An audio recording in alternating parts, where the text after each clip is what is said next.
All right, now you can hear me, yes? Yes! Give it up for Tech! Woo! Guys, our final speaker, no more introduction, give it up for Mr. Jones X! Woo! What up, New York? Woo! Hey, listen, I'm gonna try not to get emotional, but these are emotional times. Sure are. A good friend once told me, you have to change their hearts before you can change their minds. To be honest with you, I didn't come here to change hearts and minds. I came here to speak truth. My truth. The truth of Black and Indigenous peoples. The truth of the queer community. The truth of women and children. The truth of the poor and unhoused. The truth of this nation.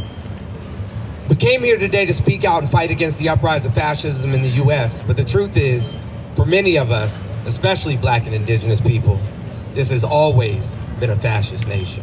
That's right! From the moment the colonizer's ship touched the shore of Turtle Island, the foundation of this country was built on genocide, enslavement, and repression. What we are witnessing today, the book bans, the forced pregnancies, the targeting of immigrants, the dismantling of civil rights, the erasure of trans identities, the police state. That is not the arrival of fascism. That is simply the latest iteration of a system that has always been in place for us. Woo! James Baldwin said, not everything that is faced can be changed, but nothing can be changed until it is faced. Woo! Woo! Yes! I was asked today to speak out about the fight against fascism as if it were something new. But as a Black man, as Indigenous people, as queer people whose very existence defies the lie of white supremacy, we know that fascism is not new.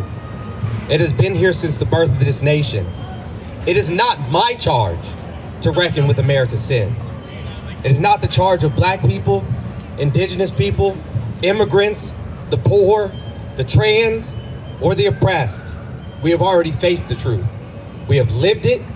We have carried its weight in our bodies, in our histories, in our families.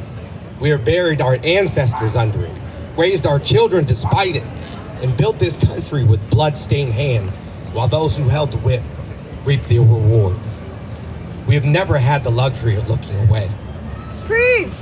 For centuries, Black people have led the fight for liberation, from the first enslaved Africans who rebelled, to the indigenous warriors who refused to be erased, to the labor movements, the civil rights leaders, the freedom fighters, the organizers, the dreamers, the radicals, to the very first pride that took place just a few blocks down the road. Yes!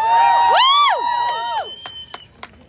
We have fought not just for ourselves, but for everyone. But it's past time, long past time, for white America to face the truth. Yeah. Because we did not create this monster. That's right. They did. Yes! White America built this system. White America profited the most from it. White America turned genocide into prosperity, stolen labor into generational wealth, and oppression into law. Yeah. And now it's white America's job to clean its own fucking house. Yeah! While books are being banned, will you speak the truth? Yes! Yes! While they criminalize protests, will you still march? Yes!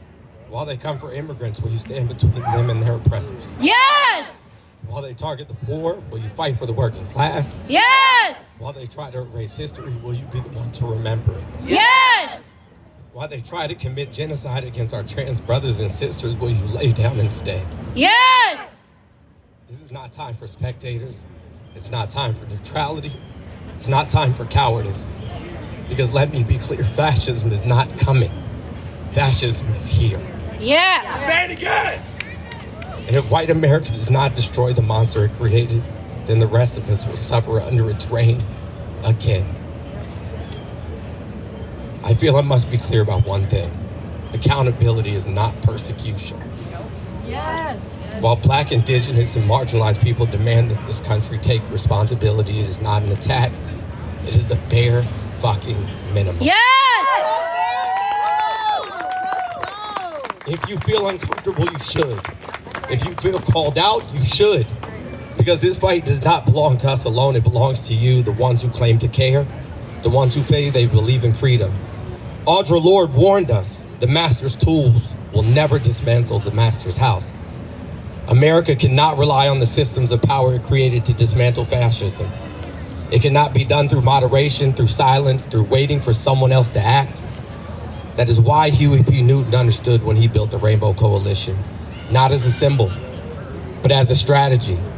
Liberation requires radical, uncompromising unity across race, class, gender, and creed. Yes. Because when the ruling class weaponizes division, solidarity is our only shield, Yes. our only sword. Yes. So I ask you, will you fight?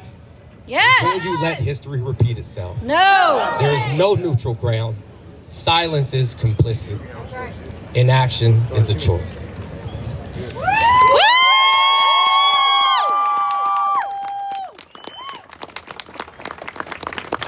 Thank you.